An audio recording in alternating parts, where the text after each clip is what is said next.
শুভ সময় প্রিয় বন্ধুরা, কেমন আছেন সবাই? জায়ানন্দিনী টেলিবাংলা কবিতার আসর থেকে আপনাদের সাথে আছি আমি সৈয়দা দুতি। পাঠ করছি সাফিকা জহুরা জেসির দোহাই লাগে মুক্তি দে আমায়।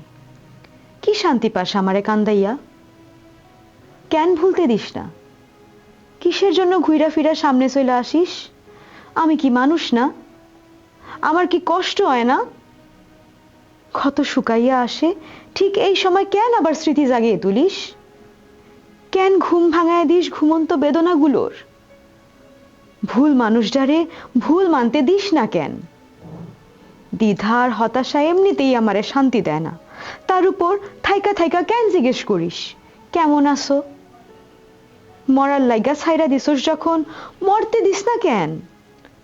দোহাই লাগে, দোহাই লাগে, মরতে দে আমায়। আমারে আর ভুল কইরাও ডাক দিস না। জানতে চাইস না কেমন আছি? বাঁচতে দে, না হয় মরতে দে। আর জানতে চাস না কেমন আছি? আর কখনো জিজ্ঞেস করবি না, কখনো না কেমন আছো। আর কখনো জিজ্ঞেস করবি না, কখনো না, কখনো না। এবারে পাঠ করছি সাফিকা জহুরা জেসির সম্পর্কের মানে কি কবিতাটি। তুমি বলেছিলে আমাদের সম্পর্কে আবদ্ধ হওয়া দরকার। আমি আজও বুঝিনি এই সম্পর্ক শব্দটার মানে কি। দুটি মন এক হয়ে গেল মানেই তো সম্পর্কে আবদ্ধ, তাই নয় কি? দূর থেকেও কত কাছে ছিলে, এর চেয়ে বড় কোনো সম্পর্ক হয় কি? একে অপরের সাথে সম্পর্কে আবদ্ধ হতে হলে মায়া, টান, ভালো লাগা, ভালোবাসা এসব থাকতে হয়। যার সীমার ঊর্ধ্বে আমি অনুভব করেছি, যার সীমার ঊর্ধ্বে আমি প্রকাশ করেছি।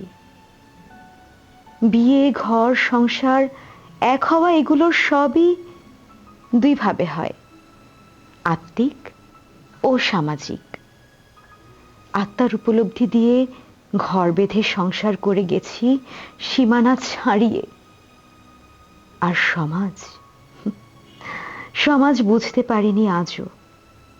তুমি কোন সমাজে থাকো? আমার সমাজ বলতে না কেবল সমাজ নয়, আমার পুরো জগৎ জুড়ে কেবলই তুমি ছিলে, কেবলই তুমি। এক সময় তুমি নিজেই লোক দেখানো সম্পর্কের নামে মুখ ফিরিয়ে নিলে। ভালোবাসলে, মায়ায় জড়ালে, এতটাই কাছে আসলে যে ছেড়ে চলে যাবার পরও পুরোটা জুড়ে রয়ে গেলে। যদি ভালোবাসতে তাহলে তাহলে এত নিষ্ঠুর ভাবে কি ছেড়ে যেতে পারতে? আমি আজও উত্তর খুঁজে পাইনি। তুমি সেদিন যে বলেছিলে এই সম্পর্কের মানে কি, যদি বলে যেতে, যদি একবার বলে যেতে এই সম্পর্কের মানে কি, মানে কি এই সম্পর্কের মানে কি?